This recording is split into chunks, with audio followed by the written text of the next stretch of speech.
Bueno, ¿qué tal todos? Buenas tardes. Estoy muy contento de recibir a Francisco Reyes Palma, un amigo al que aprecio, quiero, respeto y admiro muchísimo, al que le he aprendido tanto, tanto, tanto desde que lo conocí y hemos colaborado dentro de este proyecto de Originalmente Falso, que lo iniciamos, como bien lo dijiste, Francisco, como un diálogo curatorial en 2010.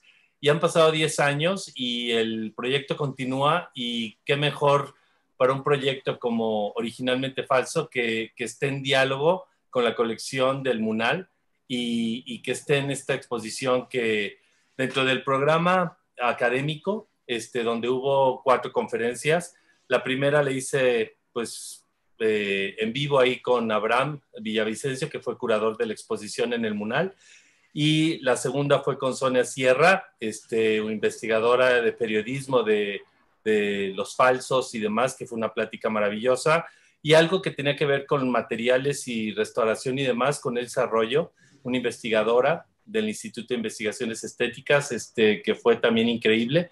Y pues ahora te toca, y gracias por aceptar dar la plática de cierre de este programa y de esta exposición, Originalmente Falso, y qué mejor que tú, que fuiste el autor del libro Originalmente Falso, que está editado por Conaculta y por Litoral, que surge creo que en 2013.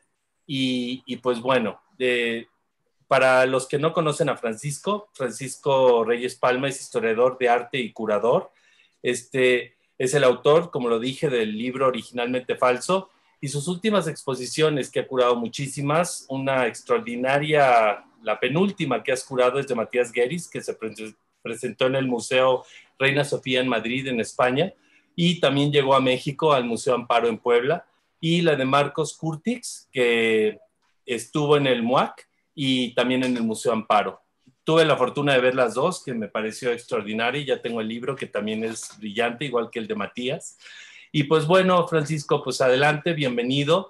Y pues de veras, nuevamente gracias por aceptar la invitación.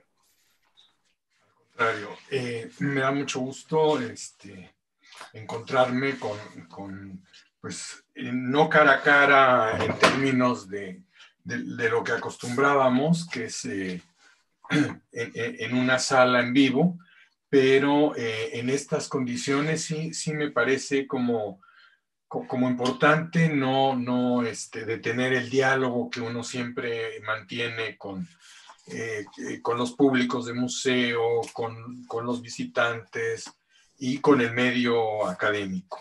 Y bueno, en este caso pues nos ocupa la muestra de Gabriel de la Mora, de Originalmente Falso, que llega a un museo nacional y de alguna manera introduce una temática que yo, haciendo un poco de memoria, recordaba que sí, cuando yo estudiaba en la universidad y mi vínculo era con el mundo de la historia del arte, no existía la inquietud por la falsificación, salvo las referencias vagas que se hacían, digamos, a los bilimbiques de la revolución, dinero trucado en una circunstancia muy difícil de guerra.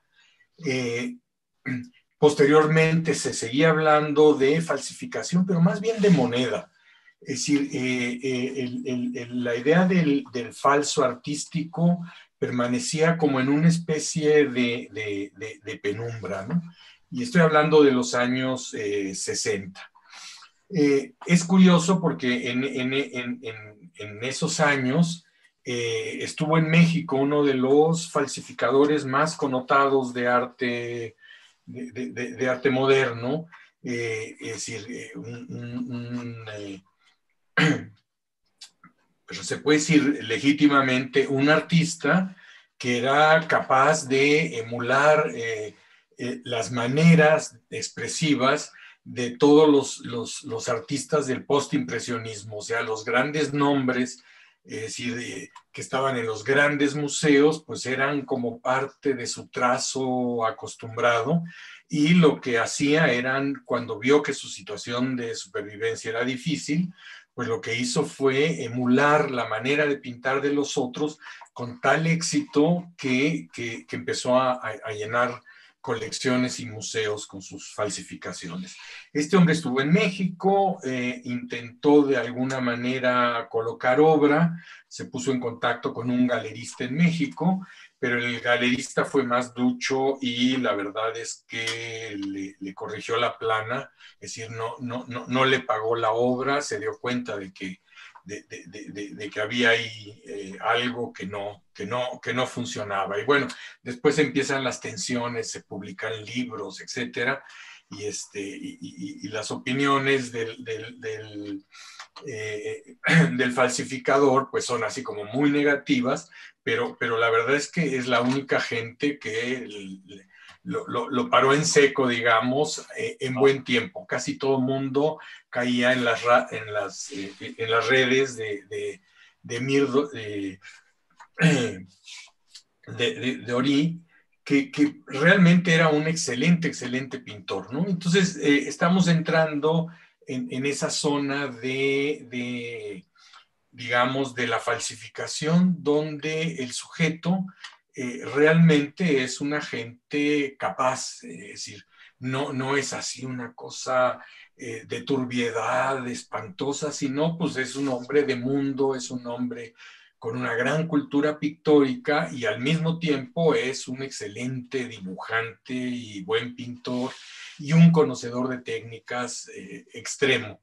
Y bueno, también la cuestión de relaciones públicas, el mundo social en que se mueven, digamos que tiene una serie de atributos que muchas veces los artistas no cubren toda la gama de un falsificador, vaya, y claro que hay artistas que son genuinos y hay artistas que son más falsificados, pero ese es otro problema. Pero bueno, lo interesante es cómo no existe en los años 60 realmente una inquietud muy fuerte sobre la cuestión de los falsos. Y es lógico, casi no se habla, es como un tema como de secretos de familia, ¿no? Si a alguien le han tomado el pelo, pues no quiere hacer el ridículo de que compró una obra por mucho dinero y que la obra no tiene valor. Es decir, siempre es el factor dinero el que está ahí interviniendo. Creo que realmente cuando oíamos hablar de falsos era con la voz de Raquel Tibol, justamente en la década siguiente, en los años 70. Tibol se exasperaba, encontraba que habían colado un Diego Rivera en una gran retrospectiva nacional y ahí in situ ponía el grito en el cielo y armaba un escándalo divino en las exposiciones, salía en los periódicos, lo publicaba en sus columnas y era una gente, bueno, siempre fue una gente muy directa, muy aguerrida. Entonces, ahí sí sonaba cuando surgió un falso y es cuando realmente nos movía un poquito, digamos, ¿no? Pero en realidad en el mundo académico como que empezamos a tener más contacto con esa problemática y más preocupación fines de los 80 y en los 90 es curioso, hay una fecha que a mí me ayuda, que es el 23 de marzo de 94, hasta la anoté, que es el asesinato de Colosio. Digo, no tiene nada que ver, pero sí tiene que ver, en el sentido de que ese día estaba programada una mesa redonda sobre la falsificación en el arte y se hacía en una galería y una galería seria, con muchos archivos, mucha memoria y muchos registros, es decir, de todos sus movimientos, lo cual le permitía asegurar mucho que no le metieran cachirulos dentro de la obra o que le hicieran trampa, ¿no? Y fue muy interesante porque fue el día que mataron a Colosio, por eso la fecha, de 23 de marzo de 94. Y esto afectó porque el público no fue demasiado abundante, digamos. En general, era una conferencia que sí pensamos que tendría muy buen público, sí hubo gente, pero mucha gente no salió de su casa, estaba muy atemorizada con la noticia del atentado en ese momento. y nos llegó toda la referencia, pero la gente que estuvimos ahí, y a mí me tocó llevar la mesa de Curare, pues es curioso, yo enfoqué mi presentación hablando de una película de ciencia ficción y de los replicantes, es decir, la falsificación de la figura humana, del ser humano, es decir, con esta película que produce sus réplicas o sus replicantes, que ya no son robots, no son máquinas, son humanos producidos de alguna manera científicamente.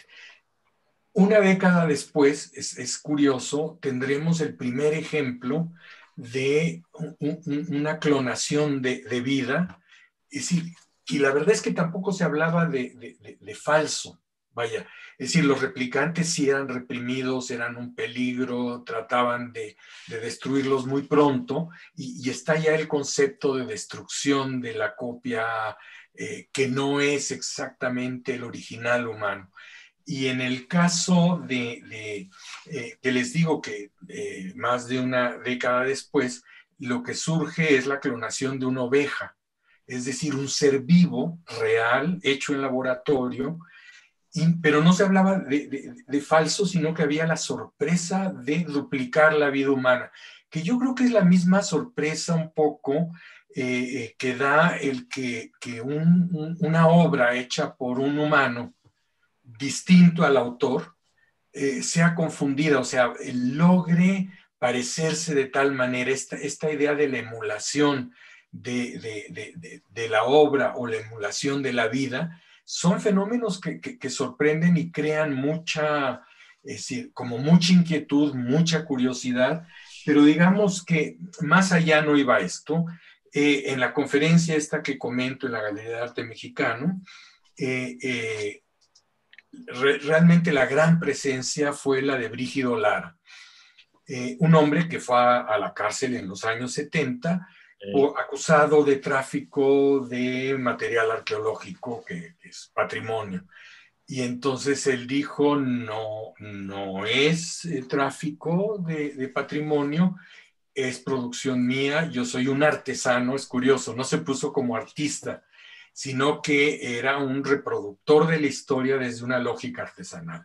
Bueno, a mí, aparte de que su obra me pareció sorprendente, de hecho hay museos que yo me imagino que saben que la obra es de Brígido, pero no la quitan porque son verdaderamente obras que llenan el espacio de una intensidad, de una fuerza, de una presencia museística que sorprenden muchísimo. Entonces, en ese instante a mí me vino a la cabeza decir, realmente me encantaría tener una colección de falsos, y bueno, por supuesto, el primer falso sería Brígido Lara, con sus grandes figuras estas de las culturas de la zona de hoy Veracruz, monumentales, perfectamente bien logradas, perfectamente bien convertidas en elementos de época antigua, vaya.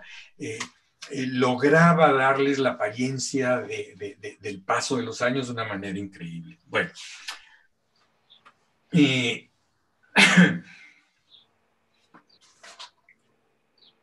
como que de todas maneras fue una especie de momento extraño el que surgiera una conferencia sobre, es decir, una mesa redonda con pláticas sobre los falsos. Pasó bastante tiempo antes de que uno se empezara a involucrar otra vez, pero ya existía, incluso antes de la conferencia, un laboratorio de diagnóstico de obras de arte promovido por el Instituto de Investigaciones Estéticas de la Universidad. A principios de los 90 se establece esta instancia, es el instituto, y también el Comité Internacional de Historia del Arte, es decir, que México era filial del organismo internacional del mismo nombre, Entonces, el Comité Mexicano de Historia del Arte, una institución académica dedicada a la investigación, son los promotores de una propuesta de no hacer certificados de legitimidad de obra, sino cuando hay duda, hacer un aporte de análisis, de acercamiento histórico, de buscar referentes históricos de época, y esto a mí me parece realmente muy, muy, muy interesante, porque es de alguna forma pues, la manera de encarar la problemática. ¿Qué ocurrió con este laboratorio? Que acabó convertido en solo un laboratorio técnico, porque decir, la falsificación caminó muy rápido, clonaron el papel membretado de esta institución, nos falsificaron las firmas, o sea, aprendieron a falsificar nuestras firmas y empezaron a aparecer certificados nuestros con papel de esta instancia, avalando obra que no era. Por fortuna a mí me tocó avalar un artista que me gustaba, pero bueno, le podían a uno achacar lo que quisieran y uno acababa apareciendo con una firma que nunca puso. Eso provocó que se deshiciera toda una estructura de discusión, de inquietud sobre los falsos, ¿no? Ahora, ha pasado bastante tiempo y ¿con qué nos encontramos realmente ahora? Nos encontramos con una afirmación que a mí me parece muy sorprendente, y es que más de la mitad de la obra que se encuentra en los museos y en las colecciones es falsa.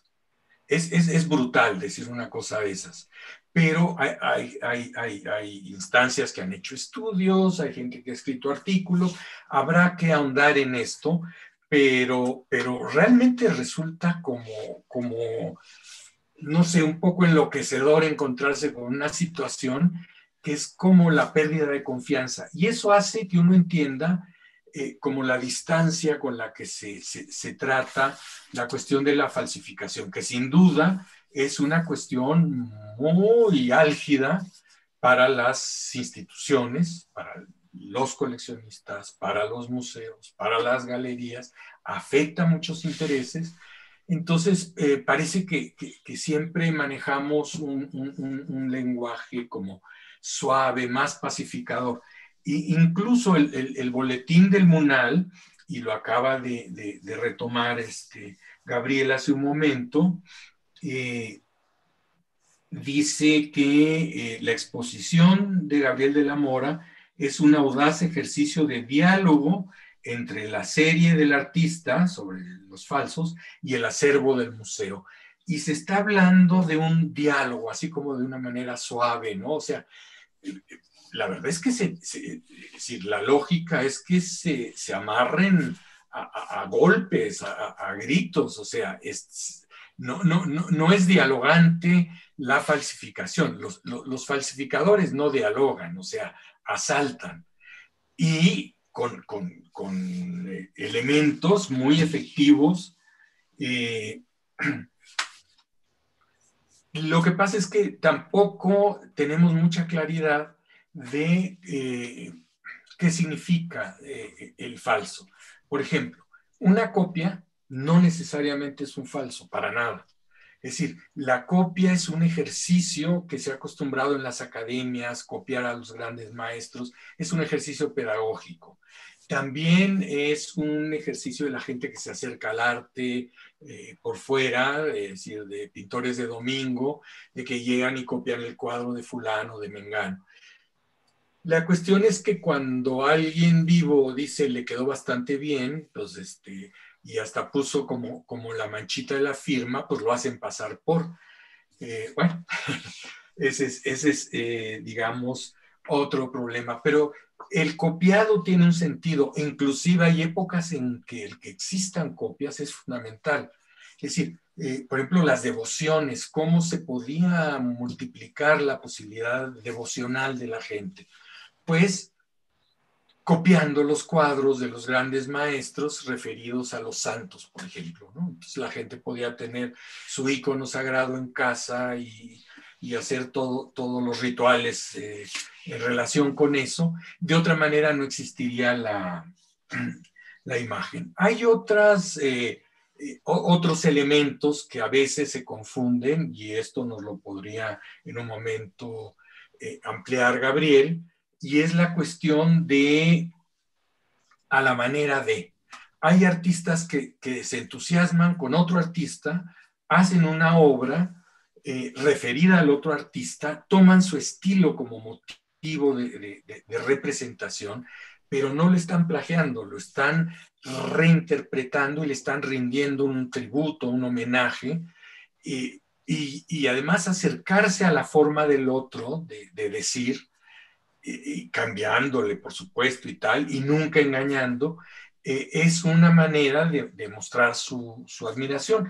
Pero a veces pues ocurren cosas que esto dispara reacciones muy violentas con esta idea de el derecho de autor, la autoría, que también es una construcción histórica, igual que el falso, incluso la misma noción de arte es una construcción histórica más moderna, es decir, no siempre se ha tenido la misma concepción. Entonces si no lo ve uno históricamente, bueno, es casi como un pecado original, imperdonable la idea del falso, pero visto en términos históricos y en las relaciones económicas, es decir, la falsificación surge cuando surge un valor y un metavalor de la obra de arte, cuando la obra de arte cobra un valor que sobrepasa la dimensión de otro tipo de trabajos, pues es lógico que también surjan las gentes que aprovechen eso para, es decir, no producir arte, sino para producir copias de ese arte que les den un beneficio económico. En general, los falsos son producto es decir, son producidos por artistas profesionales muy bien capacitados, los buenos falsos, porque también habría que hacer distinciones. Hay unos falsos que son una pena, es decir, que a 3 kilómetros, es decir, se le ve la mala factura, pero hay otros que confunden a cualquier crítico, y eso para los críticos viene a ser como una especie de, es decir, como si el ojo no se engaña, si el ojo es como una especie de conexión entre el espíritu y el ojo, en que el crítico mira una obra y da con el sentido. Es decir, se hacen como muchas metafísicas y muchos planteamientos como de verdad en relación con, es decir, con los originales, con la creación. Entonces, bueno, se va llenando de toda una serie de mitologías de este campo, y llega un momento en que de verdad se siente que el falso es así como un crimen sin nombre, pero en realidad es un fenómeno social que hay que entender. Ahora, es curioso porque Gabriel de la Mora tiene un vínculo con los falsos, y no lo estoy acusando de falsificar obra. Es decir, hay un arranque fuerte en su carrera en que él hace un homenaje y lo amenazan con hace un homenaje a un artista, y lo amenazan con una demanda por derechos autorales. Es una cosa absolutamente absurda, y más si se toma en cuenta que era un estudiante de arte que está adquiriendo sus herramientas, que está consolidando su lenguaje o inicia una trayectoria, y salir con estas cuestiones de la autoría, la demanda, la propiedad. Y claro, siempre se ataca al más débil, o sea, el mercado de falsos, eh, se toca cuando ya no hay más remedio, pero si no, es como más calladito, pero es más fácil atacar a un joven estudiante de arte y reclamar que notar que realmente hay acciones.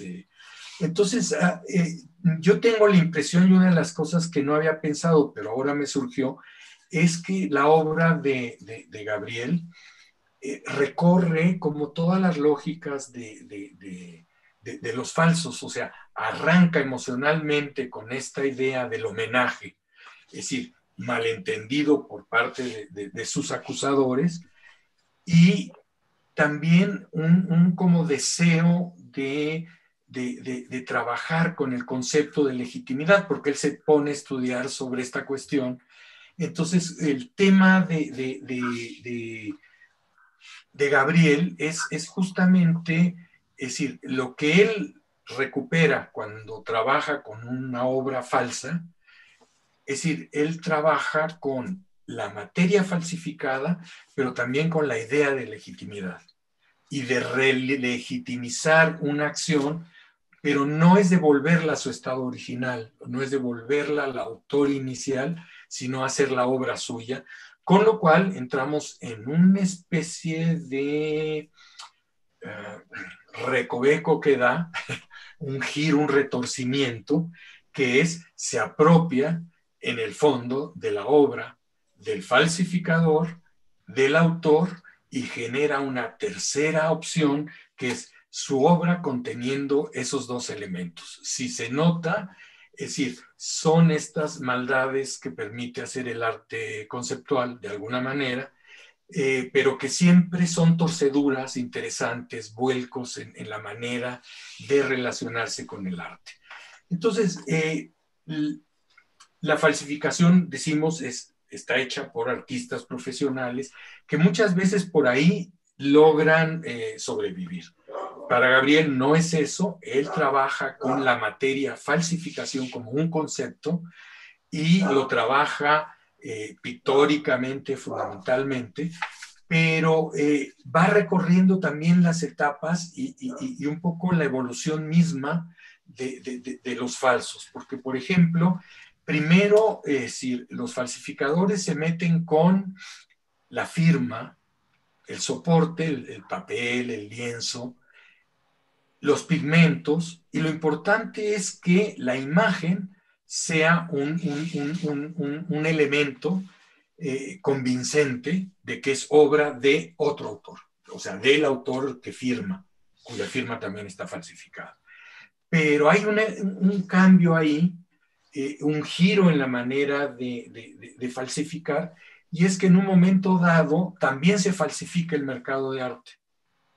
Es decir, como el objeto artístico es motivo de un proceso de circulación, pues se falsifica a los críticos, se falsifican las etiquetas y los certificados de autenticidad.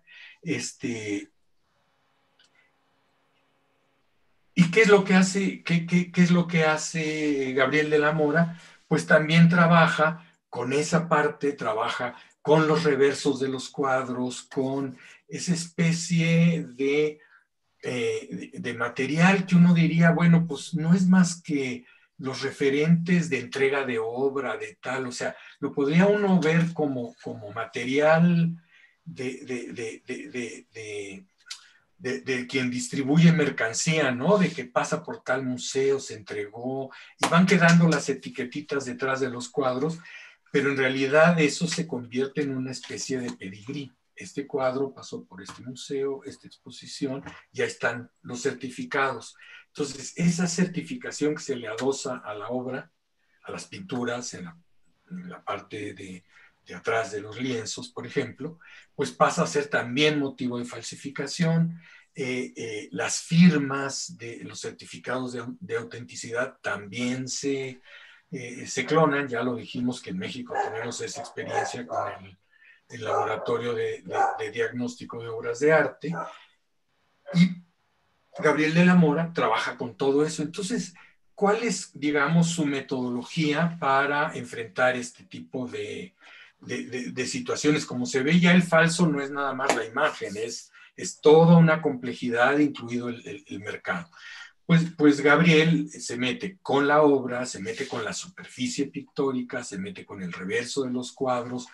Entonces lo que hace es los desmonta, los destaza, los pone de espaldas, los quemo. despelleja. Hay como partes muy prehispánicas también, ¿no? El desollamiento de los aztecas, el desollamiento humano, de lo de Xipetotec, va arrancando partículas de piel de la obra y las va colocando en pequeños lienzos y va construyendo otras obras que, es decir, ahí sí tienen que enfrentarse como obras de un autor y pasar por el juicio, digamos, de calidad de obras por sí mismas, donde ya nada más queda la huella, digamos, de el artista, el plagiario y la obra que los recoge y los transforma. Creo que se oye un poco de perros, pero No importa, eso es normal aquí. no importa. Eh, bueno, hay un aspecto del falso que a mí me parece muy importante y es la... A ver, un segundito. Eva, necesito que callen a los perros. No importa, Francisco, tú sigue, no pasa nada. Es que a mí sí me sacan mucho. Se pelean por un pedacito de espacio. Y Sí, cosas no te así. Bueno, preocupes. Como tú te sientas.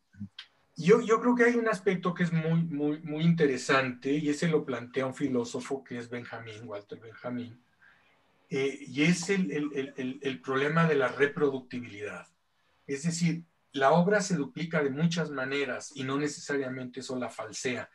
No la falsea, pero sí interviene con la noción de aura, este aspecto sagrado de la obra. Por ejemplo, cuando una obra es mecánicamente reproducida y la puede uno encontrar ya no en el museo, sino en un libro y verla uno en su casa, la obra ha extendido su efecto social, se ha extendido su uso a muchos más ámbitos y a mucho más públicos que el que puede tener en un museo.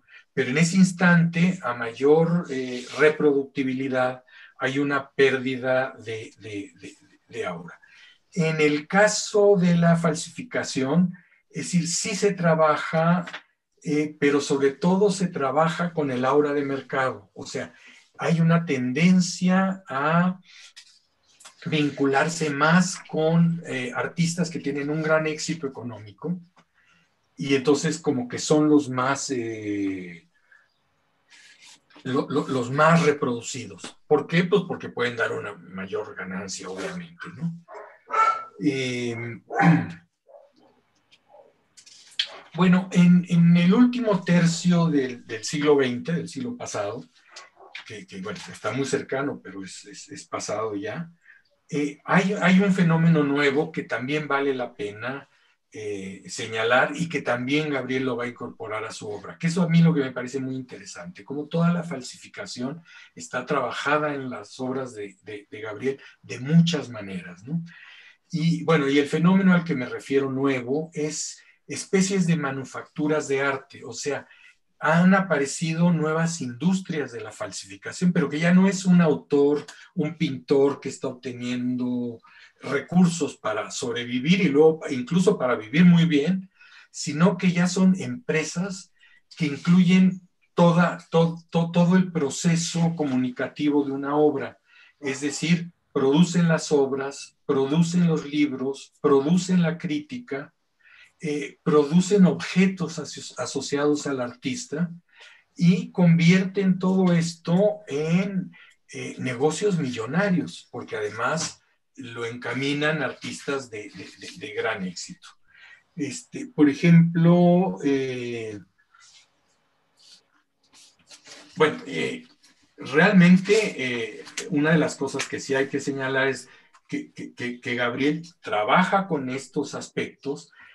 De pronto desmonta publicaciones donde se intenta justificar una colección que sorpresivamente apareció y resulta que la colección es falsa y que no hay, es decir, todo ha sido producido, que es el caso, por ejemplo, de un artista que es monumento nacional y que el Estado no puede proteger, o sea, la artista más falsificada es Frida Kahlo.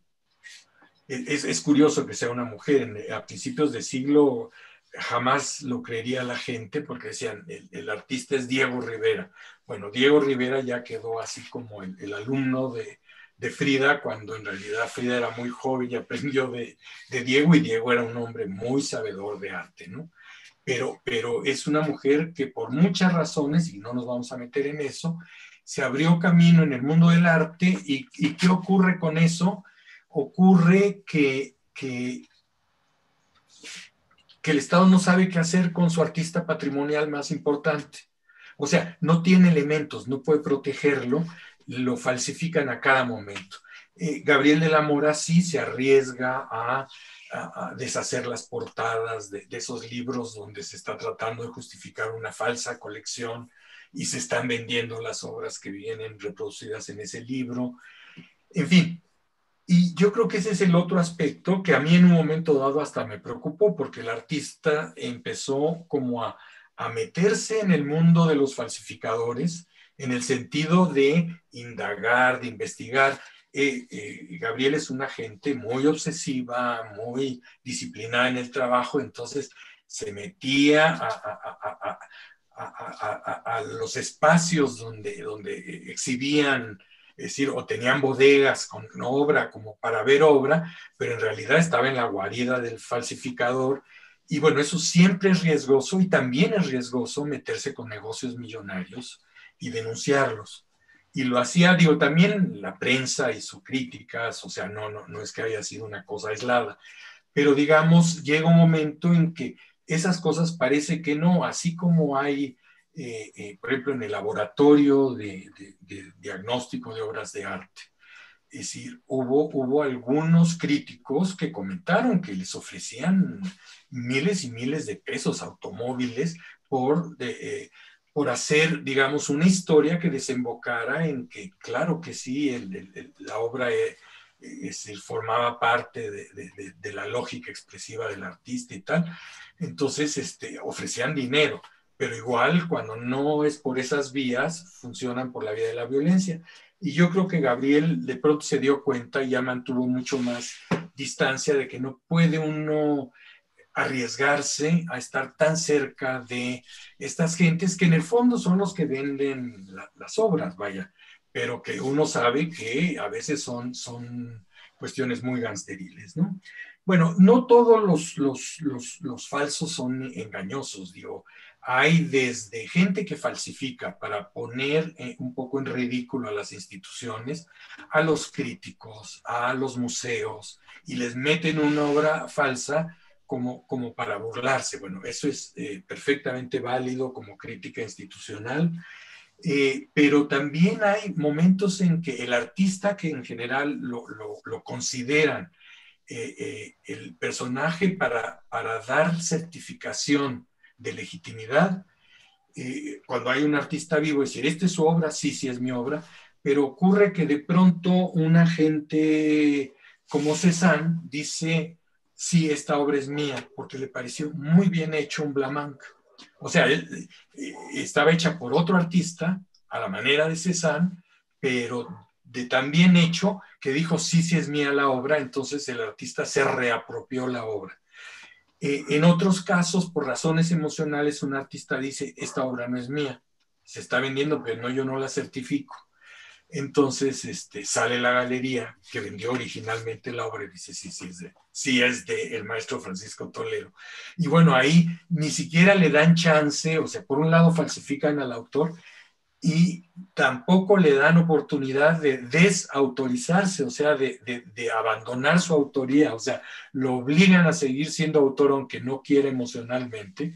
¿Por qué? Pues porque hay una cuestión económica, o sea, siempre está pesando esta cuestión económica en medio de todo el proceso, ¿no? Bueno, otra manera que se utiliza mucho es recurrir a la familia directa. Pero pues eso es a veces un riesgo espantoso, porque hay familias enteras que se dedican a la falsificación, o sea, su modus vivendi acaba siendo la memoria del artista familiar, ¿no? Entonces, no es del todo, es decir, una certeza el poder considerar que esa es la opinión. E incluso hay hijos de falsificadores que falsificaron al padre, o sea, falsificaban la falsificación. Y eso es muy interesante, es una cadena que al parecer no tiene remedio, ¿no? Ahorita que estamos así en momentos de pandemia y de virus que se expanden y tal, bueno, pues la falsificación es una especie de enfermedad viral, pero que no hay vacuna posible. O sea, eso es algo que le tiene que quedar claro a la gente y es algo con lo que tienen que lidiar las instituciones. Imagínense, o sea, yo hacía referencia a Frida como artista que es monumento nacional, declarado, hay declaratoria. Hay otros 9 artistas que están en el mismo caso, pintores, aparte hay un poeta escritor. Todos estos, de alguna manera los ha trabajado Gabriel, a veces los presenta con un falso en la exposición, a veces los presenta con una obra ya intervenida muy violentamente, transformada en otra cosa, como ese Siqueiros que a partir del fuego quedó como un monocromo negro y se fundió con el marco. Estas cosas que finalmente constituyen cuadros muy atractivos o sea, cuadros de otro lenguaje, de un lenguaje mucho más reciente, es decir, que ya está en otra dimensión y que deja atrás al autor, es decir, que fue plagiado, digamos, o que fue falsificado. Entonces, los artistas monumento nacional, los artistas patrimoniales, pues el Estado no sabe qué hacer con él. Lo más que se intenta es hacer catálogos de obra, así como catálogos razonados que incluyan todas las obras de manera que sea un directorio, pero siempre hay manera en que se cuelan los falsificadores, ¿no? Y otra forma que se ha encontrado es que el artista, cada cosa que produce, vaya y la registre en el INDA, no en el INBA, que sería Instituto Nacional de Bellas Artes, sino en el INBA, que sería el Instituto Nacional de Derechos de Autor. Bueno, este es un absurdo, porque se pasarían haciendo cola, ya no trabajarían en sus talleres, en sus estudios, sino que se pasarían haciendo cola cada dibujito para que no se los vayan a meter como falso, ¿no? El falso es una zona de vacío sin ley, no tiene manera de, ¿cómo decir?, de anularse, va a existir mientras existe el mercado del arte. Entonces, es algo con lo que hay que vivir. Hay artistas que lo viven produciendo obra, como Gabriel.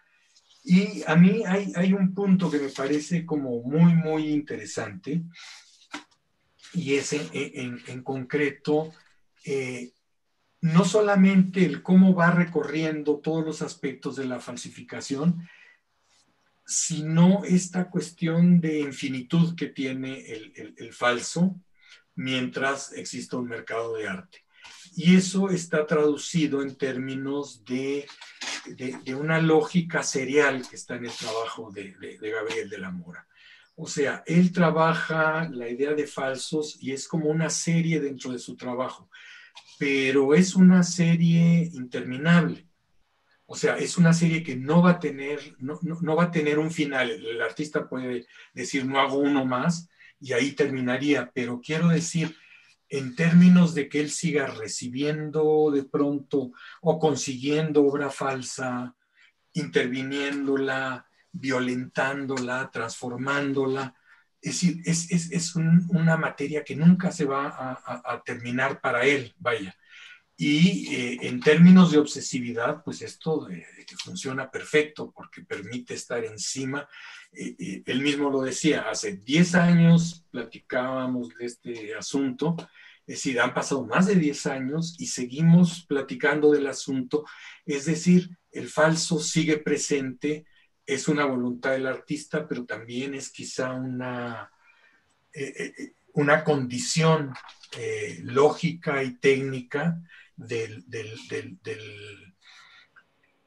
fenómeno de la falsificación, que no no va a ceder por ningún motivo. El Estado no va a poder proteger a sus artistas monumento, los artistas no van a poderse proteger, los coleccionistas pueden caer en cualquier momento y comprar una obra falsa. Entonces, bueno, sí se pueden depurar formas de ser engañados con menos facilidad, ser menos ingenuos, pero el falso ya aceptó sus reales. Ahora, yo lo que me preguntaba es justamente en este aspecto obsesivo, digamos, de mantenerse, no es lo único que hace, obviamente, pero no abandona el proyecto y digo, ha habido una exposición en galería, una exposición en museo, se han expuesto las obras de manera independiente, es decir, sigue sobre el tema y a mí me recuerda muchísimo que esto viene a ser como una especie de maldición, vaya, como la maldición del mito de Sísifo, rey corintio que empujaba una gran roca gigantesca en un monte y cuando llegaba a la cima, ¡rum!, tenía que empezar de nuevo porque ya estaba en la base. Y era un castigo divino por haber transgredido alguna cosa. Yo no creo que con Gabriel sea ningún castigo divino, pero tiene esta misma secuencia de volver a algo que no tiene solución. Yo creo que no es una cuestión moral la que está predominando en trabajar la temática de la falsificación, porque no es así como el pecado original del arte, sino es algo que le tocó y que sería interesante que él mismo nos platicara un poco de cómo reaccionó a eso, cómo empezó a investigar, cómo ha seguido dentro de esta temática y cómo el arte en algún momento dado entronca, por ejemplo, con el trabajo de Marcel Duchamp, el planteamiento del objeto encontrado, el planteamiento de que el artista decide que algo que está en la realidad de pronto se convierte en arte. Es decir, ahí hay un juego donde se acerca la noción de falsificación con, vaya, en esta idea, ¿no?, de tomar algo que no es y convertirlo en, pero aquí es por la palabra del artista, por el poder del artista, es un poder demiúrgico, un poder de creación de alguna manera. Entonces, ¿cómo ve? A mí creo que me gustaría mucho escucharle, por ejemplo, la cuestión de Duchamp, la cuestión del arte conceptual, cómo entronca esta noción del objeto encontrado, es decir, del ready-made, del objeto que se toma de la existencia cotidiana o del mundo existente y por decreto artístico se implanta como obra de arte, como puede ser una rueda de bicicleta o un mingitorio, ¿no? Y cómo esto también ronda su proyecto, porque a mí me parece que el eje sobre el cual podemos de alguna manera entender este proyecto, pues es dentro de ese salto que da el arte contemporáneo hacia el mundo de la conceptualización. Y yo ahí un poco dejaría mi comentario, salvo con el señalamiento de que yo no creo que sea una maldición y el que se obsesione y que tenga que seguir cargando la piedra de los falsos, sino que es una forma de sublimación y una forma como de abrir estímulos que lo jalan a pensar nuevas técnicas, a pensar nuevas formas de resolver, pues la verdad, la destrucción de un cuadro, porque ahí sí yo creo que hay un cierto placer, porque deshace cuadros falsos, incluso algunos tan bien hechos que uno dice, ay, pero ¿por qué no lo conservamos? Y yo que tengo esta idea más conservacionista y el viejo ideal de hacer una colección que nunca voy a hacer de falsos, pues para él es un magnífico pretexto para seguir pensando cómo encarar a un autor, cómo encarar su historia, sus maneras de trabajar, cómo encarar la superficie, cómo transformar una cosa en otra.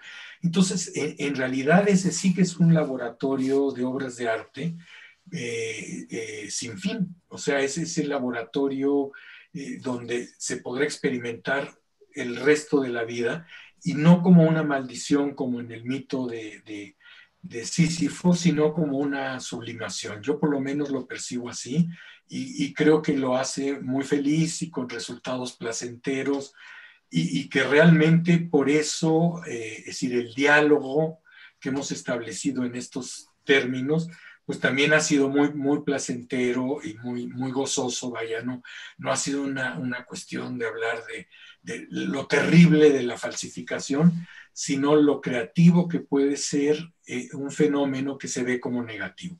Pero vuelvo a mi pregunta, yo con esto ya cerré, y es la relación con Duchamp, con la falsificación, con la idea del objeto encontrado y el ready-made. Wow, Francisco, falsificación.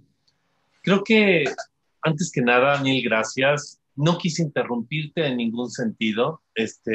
Creo que nos pasamos un poquito de minuto, pero vale del tiempo que tenemos, que es muy corto, pero valió muchísimo la pena dejarte completamente a las anchas. Y creo que no puede haber mejor cierre de esta exposición que justo lo que acabas de comentar. Tocaste los puntos que haz de cuenta que conforme ibas hablando, pues iban pasando imágenes desde el inicio, desde que nos conocimos, desde la primera llamada que tuvimos para comentarte, quiero platicar, quiero hacer una serie en donde se empiece a tocar el tema del falso, de la verdad, lo verdadero, lo no verdadero, cómo se genera o por qué se genera una falsificación, por qué alguien compra una falsificación y mil cosas. Y ahorita, de alguna manera, entiendo por qué a veces hablamos hasta 3 o 4 horas por teléfono, ininterrumpidas. No, a veces me encanta dialogar, a veces me encanta escuchar y en tu caso, pues escucharte, pues he aprendido y he madurado y he tenido un amor al archivo, gracias a ti, al maravilloso e inmenso archivo que has generado durante toda tu vida.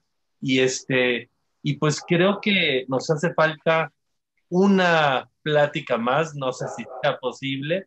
Por ahorita yo creo que tenemos, yo creo que unos 5 minutos como para cerrar y simplemente pues estuve notando, tuve contacto con Brígido Lara, realmente es un personaje que no conocía y que tú me lo señalaste, como me señalaste muchísimos autores, para poderlos investigar y profundizar y hacer esta serie algo más que una simple idea o una simple ocurrencia, sino que hubiera una investigación atrás muy fuerte que fue total, tú fuiste el entusiasta para que la investigación y esta obsesión, que soy un poquito obsesivo igual que tú, un poquitito nada más, y que no hay arte sin obsesión, que me decía un maestro en la escuela.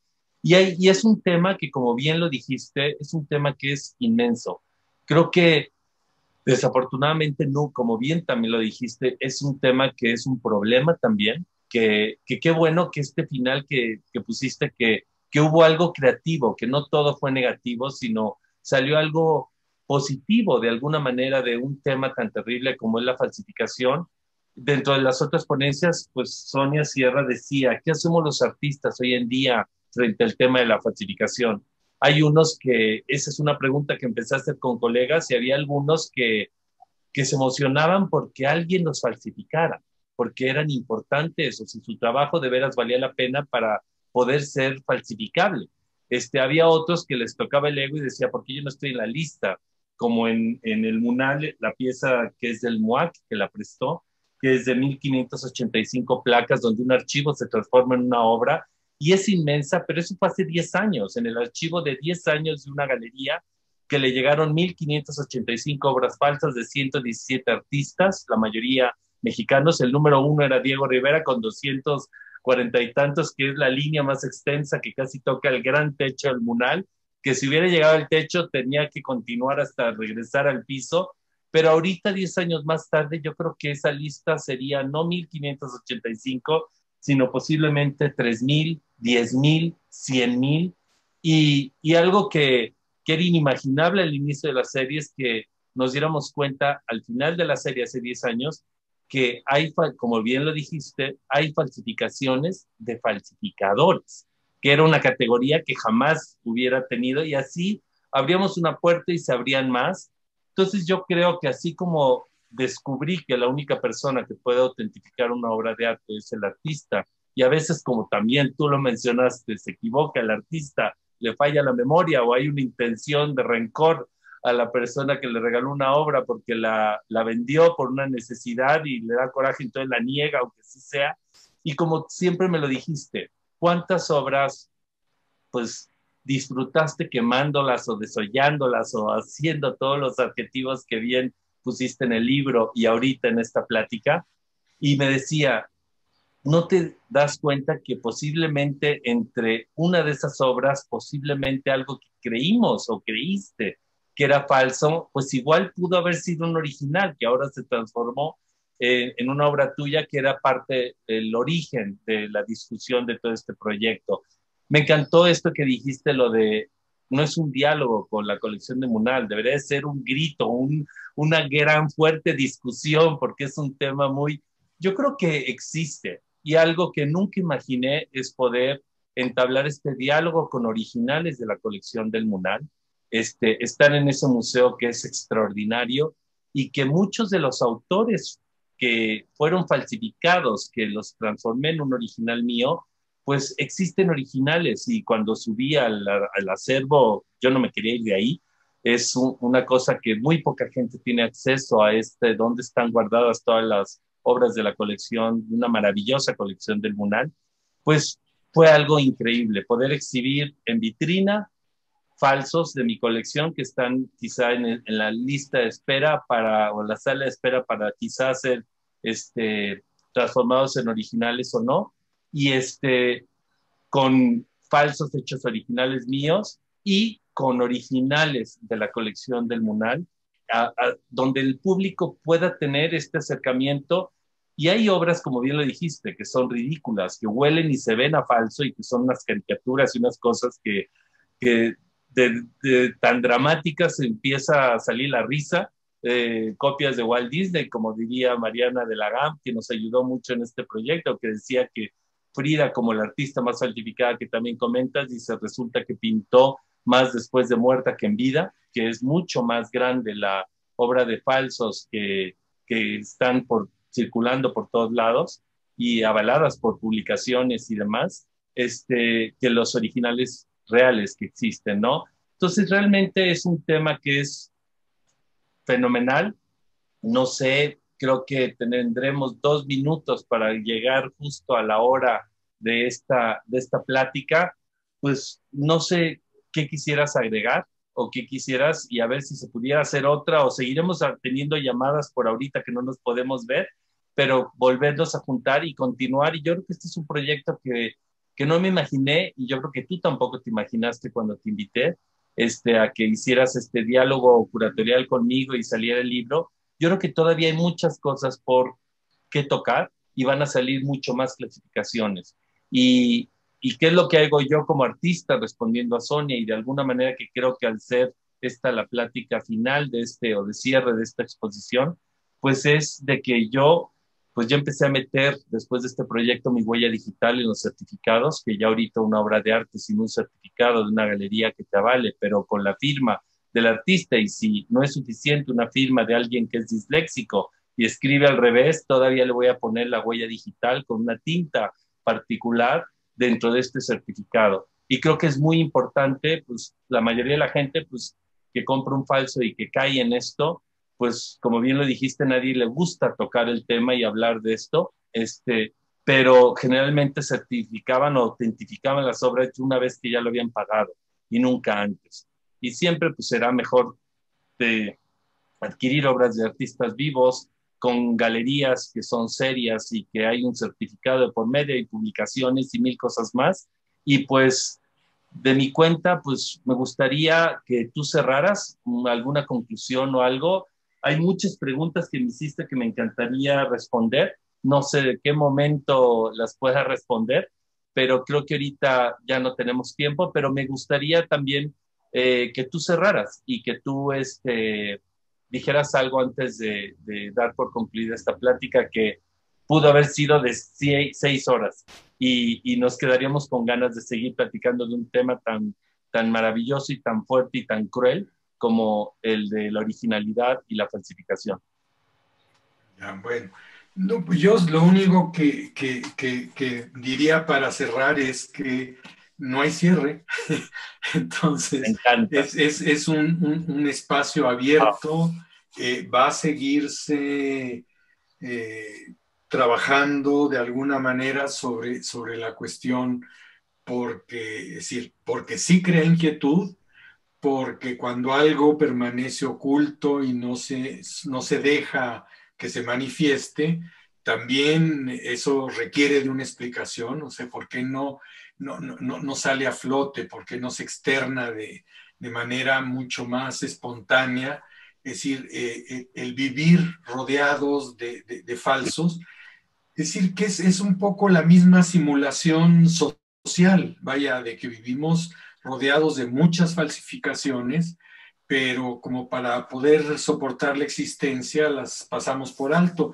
Pero yo creo que hay que empezar a llamar las cosas por su nombre cuando se detecta con franqueza que algo es falso, pues hay que usar el sistema Tibol, que yo creo que en ese sentido sí es muy efectivo. Daba de gritos en la galería y acusaba al cuadro de una manera tan enfática, tan al estilo directo de la gente nacida en Argentina, que es algo que sí tendríamos que aprender a ser mucho más claros para decir las cosas, ¿no? Y ser mucho más de frente y también ser muy cuidadosos, vaya, de darse cuenta de que hay que respetar el trabajo, de que hay que respetar, es decir, todas las industrias tienen la tendencia a ser falsificadas, las nuevas tecnologías. Y yo lo que diría es que sería interesante armar esta misma problemática, pero platicada con las mujeres indígenas tejedoras que han sido plagiadas por los grandes modistos y las grandes firmas productoras de vestidos que cuestan una fortuna, mientras que el trabajo de las tejedoras y sus bordados y sus diseños son plagiados por estas empresas de manera verdaderamente criminal. Entonces, esos son, yo creo que de todos los falsos, los que a mí más me indignan. Yo cerraría con eso. Es un problema que no se acaba y toca al mundo indígena. O sea, hemos hablado de Brígido Lara, lo prehispánico, pero en algún momento volvemos a tocar una cuestión que sigue sin estar resuelta, como el problema de los falsos, que es la vida de la gente indígena, de los creadores, a los cuales llamamos artesanos, igual que se le llamó a Brígido, y que pueden ser grandes artistas, y sin embargo no se reconoce la riqueza hasta que llega es decir, una gran firma de moda y pone de relieve esas imágenes, pero no a los autores. O sea, en términos sociales hay gente que no tiene autoría, no tiene nombre, no tiene cara, se borran socialmente. A mí eso me parece indigno. Y yo creo que el arte tiene que empezar a reconocer a sus autores en todas las dimensiones y en toda la profundidad, y no es solo un problema del gran mercado y del espectáculo del arte, es un problema social profundo que arraiga en toda la sociedad, hasta llegar a lastimar a las capas, es decir, en peores condiciones, ¿no? Igual que se mueren en las pandemias porque son las gentes más abandonadas, son las gentes más plagiadas. Es decir, y no es novedad cuántas veces Es decir, va uno al Palacio de Hierro, va uno a Perisur y encuentra los diseños indígenas decorando, es decir, la supertienda, ¿no? El mall gigante, la burbuja donde la gente se refugia en el consumo. Y dónde están los autores? O sea, sí creo que da para muchas, muchas más vueltas y Totalmente. ampliar el espectro de la discusión y considerar a los otros creadores a los cuales se les está usurpando también, es decir, la cara, la firma, el nombre y la condición social, ¿no? Yo ahí Total, termino. totalmente de acuerdo. Pues Francisco, nos tenemos que ir. 1 millón de gracias por aceptar esto. Me encantó. Ya lo empezaré a ver y a volver a leer y a ver y escuchar esta plática y pues ya te hablaré por teléfono y la seguiremos comentando y te responderé lo que preguntaste que aquí lo guardé. Y antes de Perfecto. irnos, pues muchísimas gracias a Francisco nuevamente por esto. Quisiera agradecer también, ya que es el cierre de esta exposición, a la maestra Carmen Gaitán, que es la directora del MUNAL, y a todo su equipo. Y al referirme a todo su equipo es completamente todo el equipo. Las personas desde los de limpieza, los vigilantes, esa inquietud que cada que visité la exposición era hacerme preguntas porque querían compartir esas respuestas con el público y que fueran también, porque necesita cierta información que fue muy buena por todos los textos que tiene la exposición, pero pues todo el equipo de montaje con esa de las 1585 placas que fue heroica, ese montaje, no sé cómo vaya a ser el desmontaje, otra parte heroica, pero realmente fue pues todo mundo de comunicación, de curaduría, de museografía, todos. Muchísimas gracias por esta, a los que pudieron visitar la exposición, qué maravilla, a los que no pudieron, pues hay fotos y algunos videos en línea y mucha información. Está tu libro, Francisco, que es el mejor documento que puede quedar para un artista que trabaja con esta serie y que pues ya vendrá el otro libro porque hay muchas cosas que hay que continuar. Y pues me encantó lo que dijiste. Este cierre, pues no hay cierre. Y yo creo que es lo mejor que se puede decir de esto. Y de veras que gracias y nos estamos viendo. Hasta luego.